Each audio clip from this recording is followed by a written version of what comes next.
Hello everyone, स्वागत है आपका मैथ्स लर्निंग चैनल में। और आज हम क्लास 9th की एक्सरसाइज 6.1 स्टार्ट कर रहे हैं, जो कि इसका फर्स्ट क्वेश्चन इस तरीके से है कि इन फिगर हमें कोई एक फिगर दिया है जिसमें लाइंस ए बी और सी डी इंटरसेक्ट कर रही है पॉइंट ओ पे। So we have a line A B and C D which intersect at point O, and if angle A O C plus angle B O is equal to 70 degree. Given है कि angle A O C plus angle B O E की जो सम है, उसका जो सम है वो equal है 70 डिग्री के, and angle B O D ये मुझे दिया है 40 डिग्री के बराबर। मुझे एंगल बी ओ ई, एक तो ये वाला एंगल निकालना है और मुझे रिफ्लेक्स एंगल सी ओ ई निकालना है। सो स्टार्ट करते हैं। सो मुझे पता है कि कभी भी कोई भी दो लाइंस जब इंटरसेक्ट करती हैं तो उसमें वर्टिकली अपोजिट एंगल बराबर होते हैं, मतलब आमने सामने के एंगल बराबर होते हैं।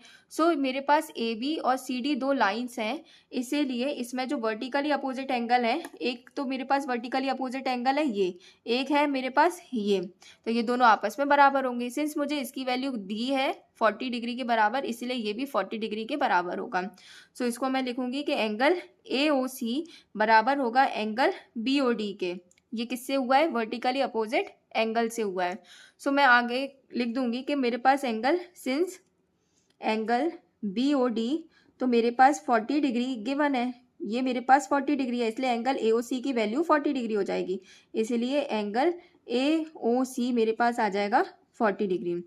नाउ सिंस मैं जानती हूँ कि गिवन है कि angle A O C plus angle B O E की वैल्यू 70 डिग्री है, तो मैं लिख दूंगी कि angle A O C plus angle B O E जो है वो मेरे पास 70 डिग्री है।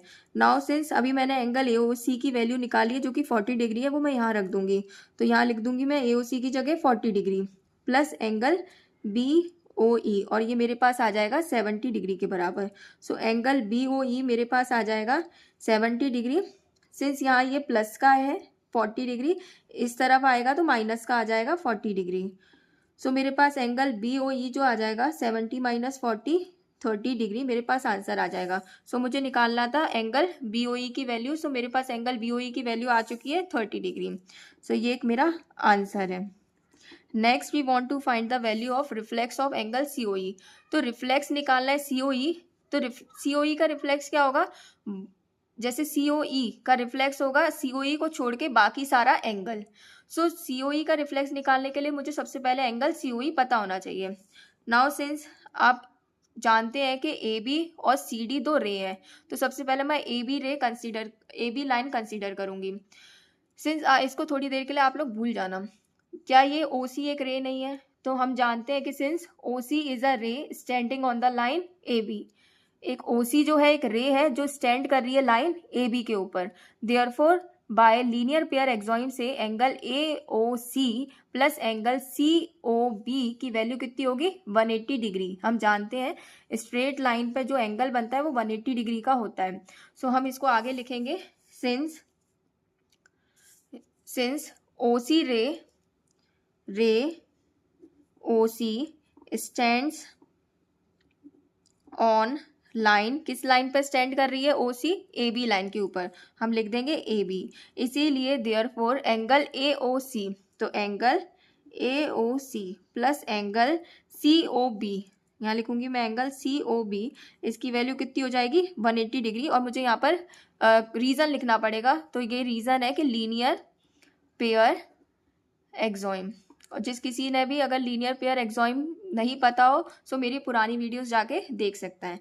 So angle A O C plus angle C O B equal आ जाएगा 180 degree by linear pair axiom. तो यहाँ पर मैं लिखूंगी angle A O C plus, अब मैं सी ओ बी की जगह ऐसा लिख सकती हूँ angle C O E plus angle E O B. तो मैं क्या लिखूंगी? सी ओ बी की जगह angle C O E plus angle C E O B. E O B की जगह मैं बी ओ ई भी लिख सकती हूँ, क्योंकि मुझे बी ओ ई ही पूरे उसमें मेंशन है, इसलिए मैं यहाँ लिख दूंगी एंगल बी ओ ई, और इसकी वैल्यू इक्वल हो जाएगी 180 डिग्री के बराबर। नाउ एंगल ए ओ सी की वैल्यू मुझे गिवन है, जो मैंने निकाल ली है 40 डिग्री, तो मैं यहाँ लिखूंगी 40 degree plus angle C O E जो मैं निकालना चाहती हूँ plus angle B O E जो मैंने अभी निकाली है, जो कि आ रहा है मेरे पास 30 डिग्री, और इसकी वैल्यू इक्वल हो जाएगी 180 डिग्री।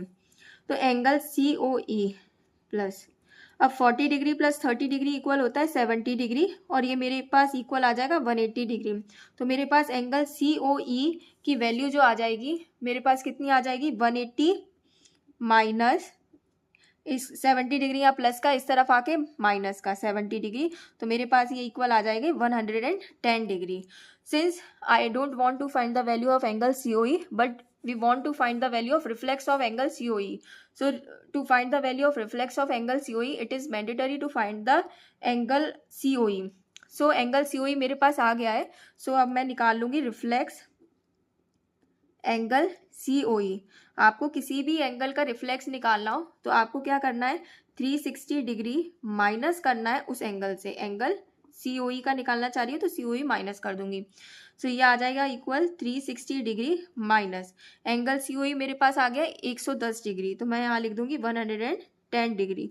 सो ये मेरे पास आ जाएगा 250 डिग्री।